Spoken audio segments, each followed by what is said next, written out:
Alrighty, welcome in June 26, 2024, episode number 12 of Bet the Beach Live.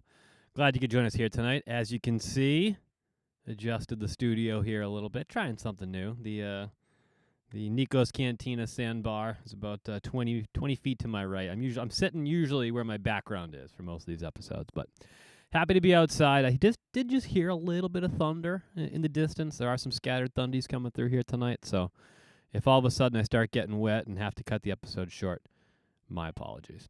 Got a couple of good things on the docket for you tonight. The Olympic field is set, kind of. Pottstown Rumble, AVP Grass, wrapped up on Sunday evening. My guy Jake Uritia in the finals with Cody Caldwell trying to defend his 2023 championship. We'll let you know how that one went. Yours truly played in an AVP event. Kinda, I guess. You call it an AVP event. Semifinals, lost in the semis, won this beautiful t-shirt that you see here. I don't play a lot of tournaments, so I'll tell you about it. It was a fun experience. And then lastly tonight, and as you know, if you follow along here, I always let you know what's going on over on the Sandcast podcast. Big news today. The clip came out yesterday, and the full episode dropped this morning on YouTube, Spotify, wherever you get your podcasts. The announcement that the Hermosa Beach Open will happen this year in some form or fashion. An interesting conversation there between Travis Merwitter, the great Travis Merwitter, and Mark Paluhai. I hope I'm saying Mark's last name, but Mark really the brains and the inspiration for reviving the Hermosa Beach Open, and then Travis really organizing the players to be a part of it. So I'll get you a clip from that, and it's going to be a good touch point for I think a fun conversation we can have here as the show goes on. I want to remind you to like and subscribe. Chat disconnected there for a minute, so if you tried to chat there, I apologize. Always hop in the chat. That's a good reminder there. If you're watching along and you have a question for me, hop in the chat. Also, you can always reach out to me on any one of the platforms. We are on YouTube, Instagram, TikTok, and Twitter, or you can always go to betthebeach@gmail.com for any questions, or if you want to advertise with the program, looking for an advertiser coming up for Season 2 of Bet the Beach Live. Let us start with the Olympics, shall we? The continental qualification tournaments in the 5 continent groups, I don't know what the word you want to say there, are completed. The first one was the European Continental Cup. That happened a week ago. The couple interesting things happening there, actually. The Dutch women won and did not meet the qualification requirements for their federation, which is reaching a quarterfinal in an Elite 16. So that Dutch bid passes to the silver medalists in that tournament, which is Czechia's Hermanova and Stoklova, a team I like very much, a team that I got to see at the King and Queen of the Court in Miami last spring. Big fan of that team, so I'm excited to get to see them get that European Continental Cup final. Sad for the Dutch team. It's their own rule, though, so I guess hard to knock the federation. They're the ones holding their players accountable, but they did earn the bid. I saw Travis talk about it on Sandcast, and seems like kind of a weird rule there. I mean, I guess they don't want to send a team that's going to get embarrassed. I saw they did a similar thing with their golf team earlier today. So the Dutch Federation has some pretty strict rules about who can and who cannot get sent to the Olympics, even if they earn a spot. So the Dutch women not going, Czechia's women taking that European continental qualification spot. On the other side, and then we talked about this a little bit last week too, France getting the continental bid there, which means France will now get 2 bids per gender, 4 teams going to the Olympics. They had Plesset and Richard earn a spot via points, and they get the 2 wild cards, and then they got the European Cup, Continental Cup. The rest of the spots, you see on the list right here, we now have them all filled out. Some of the federations have not yet picked which teams they're going to send. Chile's inter-country tournament happening earlier today between the Grimalt cousins and Aravena and Droguet. Grimalt cousins, I think, probably higher in points, probably the higher-ranked team of the two, and I believe they took the first set. I'm not exactly sure how that tournament goes. But one of the 2 Chilean teams is the qualifier for South America. These Continental Cups, a little interesting. Some of them, I should say. A lot of them, South America, for example. And let's see, what other ones? Australia was another one, so that would be the Asian Cup. Instead of just having one team or sending individual teams to go battle, you battle and you fight and you play and you compete as a country. So, for example, Chile didn't submit individual teams for their continental qualification tournament. They submitted themselves, and they submitted 2 teams, Grimault, Aravena, and Droguet. They compile their wins and losses in whatever the format is that federation decides, that continental federation decides. And then when the country wins the bid, then the federation selects who goes to the Olympics to represent their country, and each country has its own rules for how they do that. Chile, for example, as I said, is having a playoff between the 2 teams that earned the bid for them, happening today. France, I don't know what French team they're going to send yet. French Federation has not decided as of the last time that I saw. NORCECA, North America, they do things differently. Apparently, they used to do 2 teams. Now they just do 1 team. So for Canada, the team, Sam Schachter, Dan Deering, ended up in the finals against Mexico. You sat here last week and we said it's Canada-Mexico for both the women and for the men. And that's how it turned out. Canada-Mexico, men and women. Canada coming away with the victory, earning 2 additional bids to the Olympics.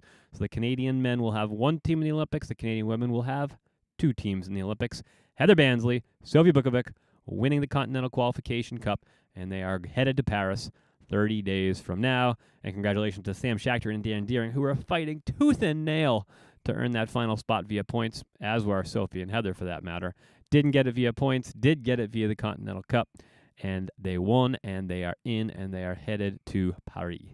The Asian continent, I guess.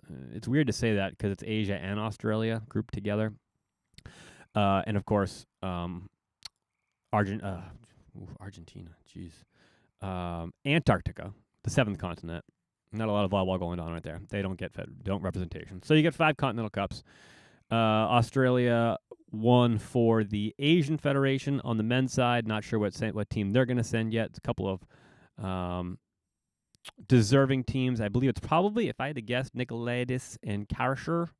They're a team that competed at the challenger level quite a bit and occasionally in the qualifiers of the Elite 16. But the last time that I saw, as of the writing of this graphic, yours truly yesterday, they had not yet decided what team they were sending. For Africa, Morocco earning the African bid for the 2nd Olympics in a row. They are sending a team, and I apologize, fellows, about the pronunciation of the names, but Abicha and El Graoui for Morocco. And, of course, that final wild card spot goes to France for both the men and the women. On the women's side, we already knew the teams. We already knew that Liliana Paula were the 18th qualifying team via points. I already said Heather Bansley, Sofie Bukovic win the continental qualifier against Mexico. They are into the tournament. Hermanova and Stoklova, we already explained what happened there. Japan won for the Asian continental qualification. Paraguay won for South America. And then Egypt won the African bid on the women's side. And they will be headed to Paris in 30 days from now. Speaking of the Paris Summer Olympics, next week on Bet the Beach, it's going to be July 3rd, the day before Independence Day, the great holiday, midsummer. Get yourself on a lake, get a cold beverage in the hand, and celebrate the independence and the freedom that we all have here as Americans. I will have a Olympic special coming next Wednesday. So make sure you stay tuned for that. It'll be a good one. I'm going to break down the exact format of the tournament, the days at which, the days that each of the rounds will be played, exactly when pool play starts, when pool play ends, how the lucky loser or a round of 18 happens, how many days the round of 16 goes, how many days the quarterfinals goes, who are the favorites, what we can expect from the American teams, the 4 teams that we are sending as Americans, and really what we can expect for winners, losers, podiums, all that kind of stuff. So the Olympic special coming to you next July 3rd. So if you have any time over the weekend, you got me on YouTube there. Just look me up. Got the Olympic special, and I'll be getting you some teaser clips for that episode throughout the week.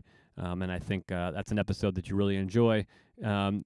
For me personally, the last Olympics was the first one that I really dug into, and I still found myself a little bit confused about exactly how it was happening and when and where and all that kind of stuff. So give me a check out on YouTube. Again, a like and subscribe would help as well.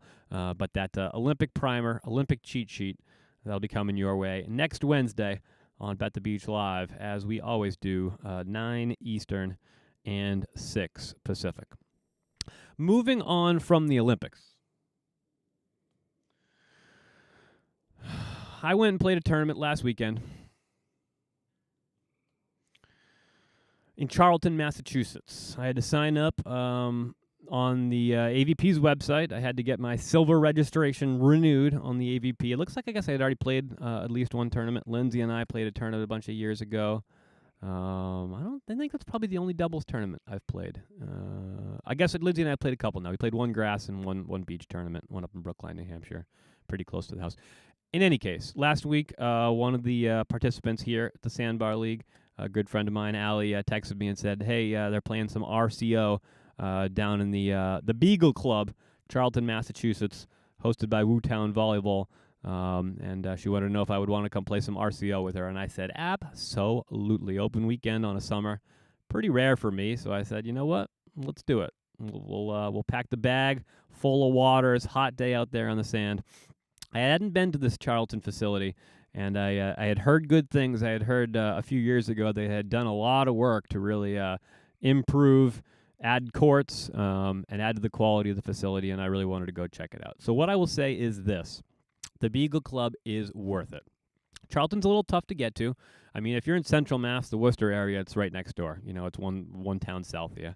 If you're where I am, which is kind of northeastern Mass, Middlesex County, a little bit of a drive, about an hour. Same for, Boston Metro West. But I would say Rhode Islanders out there, not a bad drive for you. Maybe northeastern Connecticut people, not a bad drive for you. Worth the drive by a wide margin. 2 courts to the right of the Beagle Club, onto the lights. Very nice. We didn't play on them. And 12 courts as you pull in off to the left of the Beagle Club. 1, 2, 3, 1, 2, 3, 1, 2, 3, 1, 2, 3. We only had 6 of them going this past Sunday. I think they had double B and A, and 2 pools of 7 in the A level, and then I think the B pool or pools were a little bit smaller than that. Absolutely great facility. Deep sand, deep soft sand, great nets, fenced in, which you're going to say, who cares? Dog friendly. You can bring your dog to come hang out with you and watch and play some beach volleyball. Hell yeah. I mean, you've seen Mia running around the background about the beach live here. Mia goes everywhere that we go. Now I can bring her to go watch me play volleyball at a tournament? Come on. You can't do anything better than that. That's ridiculous. So it's dog friendly, great sand. Here's the other thing. You pay a $5 membership for the Beagle Club. Do, I think, once a year, something like that. And it's like a VFW kind of a thing, or a Knights of Columbus. They open up around noon. You pop in there to get a beer, mixed drink, water, soda. Cheap as hell. Just crazy cheap. Even with the membership to the Beagle Club, I spent less than I would have at the cheapest bar down the street from here. So, cheap drinks, dog-friendly, great sand, great facility, great competition, just an absolute spectacular day. Couldn't have asked for anything better. My partner, Allie, amazing. She's incredible. I held my own, not nearly as good. We made the semis, so that was good. Did bow out in the semis, but we had him 22-22. Ended up losing 22-25. I got to meet the guy who runs Wootown Volleyball, a fellow by the name of John Kubelis. Introduced myself to him at the end of the night. Thanked him for having us. From what I've heard from my volleyball friends in this community here in Massachusetts, John does a lot to support beach volleyball, grass volleyball. I think he does indoor too. I think Wootown does their indoor via Slam and Lincoln Marlboro and a bunch of other places. Anyways, if you're in the West Coast, you probably don't care too much, for the exception of this. Local grassroots beach volleyball communities are huge for helping to support and grow the game. I went an hour from my house. I played some high-level beach volleyball at an awesome facility. I got to the semis. I got my AVP 40 shirt. Had a great time. And, just a spectacular experience. So shout out to Wootown Volleyball. Shout out to the Beagle Club out in Charlton, Mass. Shout out to John Kubelis, Wootown Volleyball. for a great day of beach volleyball. Thank you to Allie for inviting me. And I might do another. I don't do a lot of tournaments like that, but I certainly had a good time. And that leads me to my next point. I get home, long day, grabbed a meatball sub on the way home because what else are you going to want to eat after 10 hours in the scorching hot sun? Took a shower, sat down on the couch with Lindsay, and we put on the Pottstown Rumble. If you're a Northeasterner and you're a volleyball player in the summers, you'd certainly know about Pottstown. Pottstown's one of the biggest events on the East Coast. I guess you can call Pennsylvania the East Coast. Huge grass tournament. And out here, grass is becoming huge. I'm not a grass guy. I said that in the blog this week. Shout out, betthebeach.com. Go check it out. Blogs each week, drop Tuesday. I'm not a big grass guy. I'm not a big indoor guy, really. I do love just beach. I mean, it is called Bet the Beach, so I think that's what you'd probably expect. I do play them because the winters here in the Northeast are long. I don't play a lot of grass just because I don't need to. In the summers, you catch me in the sand or, catch me on a lake somewhere. But the grass community around here is huge. Pottstown is a part of that. The Dig, the Clash, a lot of tournaments out this way, big grass tournaments. So Pottstown, the men's finals are just coming on as I get home. Took the shower, sat down on the couch, and a Bet the Beach follower. Thank you very much. We love you guys. I'm going to always give you guys shout-outs. Jake Uratia, winner 2023 with Cody Caldwell, back in 2024 to defend their title. And it's just old school. It's a big court. It's side-out scoring. It is no-let serves. It is just a grind. And I think my guys had an early lead, like 7-4, 7-3, something like that. And then, who was it? Dentler and Queckel, I think, just fought. And then you know how side-out scoring can be. It is just a grind. And like an hour and a half later, something like that, Jake and Cody fell. They lost it, and we got new Pottstown Rumble defending new champions for 2024 in Dentler and Queckel. Congratulations to them, and just a seemingly a pretty cool event from the outside looking in. A big grass tournament out there in Pottstown. One of many that the AVP Grass sponsors now these days. All right, let's move on to I guess you're gonna call it our main story today. Sandcast podcast today. And the guest is Mark Palui, and the topic is the revival of the Hermosa Beach Open. Give it a listen. There'll be one international wild card in each main draw, and then players can play with whoever they want. So any international player, so Anders Mole could get picked up by Triborn, for example, but Anders and Christian, unless they get the wild card together, they can't play together. I love that so much. I think that's going to be huge. That was an addendum made by Chase Budinger. Chase? Yeah. Nice. Yeah. Okay. Chase, because I sent out an email to all the players, and I'm always for a complete open season. Yeah. And because I think that's been one of the toughest parts of the AVP is that it doesn't have the best players in the world. The women, it has a pretty legit argument. If we have a couple of Brazilian teams, you got pretty damn good quality. But for the men, best players in Europe and South America. It's just the way it is. Unfortunately, this time and age, yes. Yeah. And so I'm just like, I pitched complete open season. Let's bring everyone. And Chase said, well, what if we did one wild card plus any international player can play, but they have an American partner? I said, that's a great idea. Yeah. No, and I think most of the players agreed to it, right? Yep. And I mentioned to a few of the players, and they're like, "Whoa, that's exciting! That's great!" Yeah. And if a top player can find and just for this event to make it exciting, play with maybe a Brazilian or who knows, Yeah. I mean, it'd be. All right, so let's talk about that because I friggin' love all of this. So, the Hermosa Beach Open is back. We had talked weeks and weeks, months maybe now here on Bet the Beach Live about how Hermosa Beach Open was not on the AVP schedule in 2024. A scheduling conflict of sorts. It's an Olympic year, so AVP's got to stay away from the July, mid-August timeframe. And they had attempted to get something on the schedule. Hermosa had something the week that they wanted to be at. Hermosa asked them to move. AVP couldn't move for whatever reason, probably the league having something to do with that. Anyways, they couldn't make it happen. A side note there, when you listen to guys like Mark, when you listen to guys like Kent Steffes, a lot of that old crew, you hear a lot of bitterness towards the current management and operation of the AVP. And Mark was pretty open about it a few times about how he doesn't agree with the direction of the current AVP. He thinks they got a lot to learn. He thinks that they could really improve in a lot of ways. He hopes that they can learn from what he's doing here. And, I'm not surprised to hear that. We've talked, I don't want to say ad nauseum, but we've talked quite a bit about how, the AVP has struggled over the years and how we'd like to see them make some changes. Besides the point, I guess, but I say it to say this.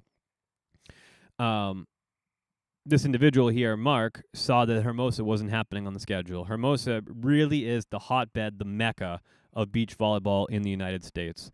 The best players in the world, some of them, I should say, some of the best players in the world, some of the best players in the United States, a lot of them live within, 5-10 miles of the Hermosa Beach there. So to see a tournament that has been so popular and so successful over the years not on the calendar, I'm sure rubbed a lot of these players the wrong way. So Mark, reached out to Hermosa Beach, tried to make something happen. And, through, a series of, and the whole story is available on Sandcast this week on YouTube, on Spotify, wherever you get your podcasts. They, in essence, spun up their own tournament. And it is the weekend after Chicago. So it's the weekend after Labor Day. I think this year it's like the 4th through the 7th, I believe, like a Wednesday, Thursday, Friday, Saturday is the Hermosa Beach Open. It is a unlimited qualifier. The more teams they get, the more time they're going to allot for the qualies, which is cool. 8 teams will come out of the qualies into a 32-team main draw that will play for what they are hoping is a total of a $200,000 prize purse for the players. All that's very cool. I mean, we get an extra high-level beach volleyball tournament on the calendar. I showed the calendar last week. It's already pretty packed. Well, this is a weekend that was open. It bridges that gap between Chicago and the beginning of the AVP League. In fact, I think now that gap's only going to be 1 week now. Between you're going to have Chicago, now there's Hermosa Beach Open, and then I think the league starts the following week. So back when we put the schedule together, the calendar, early in the season on the blog, that's just one other additional week that's filled up now with some high-level beach volleyball. All that's great. Let's get to the real fun part for me. You heard what Try just said there, proposed by Chase Buttinger. International players can play. Any international player can play, which is different from the rules of the AVP. There will be an international wild card for one team that's international, but besides that, international players have to pair up with one domestic volleyball player. Very, very cool. So here's the thing, and here's what I really wanted to talk to today, and here's our main story tonight. It is your dream team. What is your dream international domestic beach volleyball pairing? They called it in the show today the hall pass, right? So you got your partner, you're locked in with your partner, you're good, you're solid, you're going to the Olympics, you're coming back from the Olympics, and you just one time get to switch it up and play with somebody different that you'll never, ever, ever get to play again. So that got me thinking, what are my ideal international domestic beach volleyball pairings? So I've been grinding on it for a couple of days. My beautiful wife, Lindsay, I've been bugging her about it, trying to get her input, see what she thought on the topic. The first one I came to, and I think it's my favorite, I wanted to, and so here's the other thing too, I want to qualify this. There's a lot of great partnerships currently domestically that I love, that I'm a big fan of, that I want them to stay together and play together for a long, long time. For example, Taryn Cloth, Kristen Nuss, there's some beetle got me. Mosquitoes and beetles out here tonight. I put some bug spray on, but it's tough out here in the Northeast. You people on the beach, you have it nice. I was saying, there's a lot of domestic partnerships that I am a huge fan of, just an absolute huge fan of. Taryn Cloth and Kristen Nuss are a great example of that. I love that they play together. I love that they stick together. I love that when people told them that they needed to break up in order to gain points and have success on the tour, they said, we're going to stick together. And they fought, and they got to where they wanted to get, which is the second best team in the world, by sticking together. So if and when I say I'd love to see Kristen Nuss play with X, it doesn't mean that I want to see them split up. It means nothing as a criticism about their partnership. It's just because we got this one-off tournament. We get to see something cool, something new, something spicy. Hall pass is what they called it earlier. So I'm going to start there, but I'm going to start in the men's side, and I'm going to start with a player that actually doesn't have that situation, and it's my guy Tri Bourne. Tri Bourne partnered up with Cam Shock a year and a half ago. Before that, played with Trevor Crabb, left Trevor Crabb to play with Cam Shock to make the Olympics, fell short. I guess him and Cam are probably going to stay together for the rest of this season because there's not other options, but he's a perfect guy to look at for an international tournament, a one-off like this. Who's he going to play with? Tri is a guy who loves to have some fun out there. A lot of those Hawaiian guys do, but Tri particularly. He's not a guy that wants to get too analytical, too angry, too nasty, too, X's and O's. He's a guy that plays by feel. He's a guy that likes to throw in a jump set once in a while. He likes to mess around, have some fun. I'm going to take Tri Bourne. I'm going to put him at the net. I'm going to have him block for David Amon. The Swedish jump setter, David Amon, and Tri Bourne together on the beach, Hermosa Beach. I don't know if it's ever going to happen. I'm just making these things up. But that's a pairing I would love to see. Two guys that like to jump set, two guys that look like they're having so much fun out there. And I think that's an explosive combination. Tri Bourne at the net. I mean, not taking anything from Jonathan Helvig. Helvig and Amon, best team in the world right now. Odds-on favorites to win gold in Paris here 30 days from now. But number one on my wish list for domestic international partnerships, Tri Bourne, David Amon. Give me that Hermosa Beach Open, and give me a gold probably with those two. So that's the first one I like to see. Second one, let's go to where do we want to go next? See, I've been battling around on the women's side because the women's side is different for me. The players are also consistently damn good and great. And, it's so hard to pick one and mix it up with the other because you have no idea what it's going to look like and you don't know if it's going to be good or great. All these teams, they have two good players. So the first one that I come to that I love to watch play, who's got a partner who's been around for a long time, is Italy's Valentina Gottardi. She's young. She's partnered up with Marta Menegatti, who's been playing beach volleyball forever. And Gottardi clearly is still improving, still working on consistency, but she's fiery, she's explosive, she can crush a ball, and she is just an absolute blast to watch.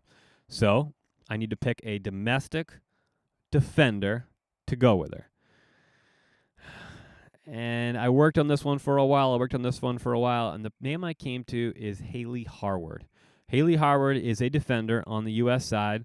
She won an AVP with Tina Gradina, an international player. I thought about that partnership, but Tina plays domestically, so that's another point too, and they brought it up on Sandcast today.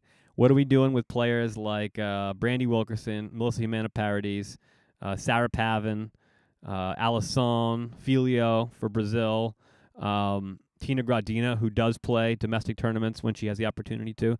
I'm grandfathering them in as domestic, because we get to already see them play with domestic players. So, if I said Haley Harward, Tina Gradina, well, we already watched them win in Fort Lauderdale, a season and a half ago. So, my first pick on the women's side, the partnership that I think would be explosive, that would be fiery, that would be just nonstop action, all-out fun, a blast to watch. Give me a defender in Haley Harward domestically, and give me Italy's Valentina Gottardi at the net, blocking, firing away, crushing balls, bouncing balls. I think that on the women's side would be an awesome partnership to watch. Just absolute blast, fun, all around, passion, emotion, just fire, just an absolute blast. I'm loving that one. Number 2 on the men's side for me, as far as wish list goes, one of my favorites, the people's champ, as Travis Merwitter calls him, my guy, the bug, Taylor Crabb. So for years, everybody was like, oh, we want to see Taylor and Phil play together. Well, 2 years ago, end of the 2022 season, AVP Central Florida, Taylor partners up with Phil for a one-off, and of course, they win. They beat Tri Bourne and Johnny Hayden in the finals there, and Taylor and Phil get it done. So Taylor Crabb, one of my favorites, one of everybody's favorites, plays anybody, anywhere, just a fun player to watch, great player to watch, one of the best defenders in the history of the game. So you want to put him behind a big, big block. He played behind Jake Gibb for many, many years and did amazing there. They weren't able to get to the pinnacle, which sucks. COVID, Taylor didn't get to play that.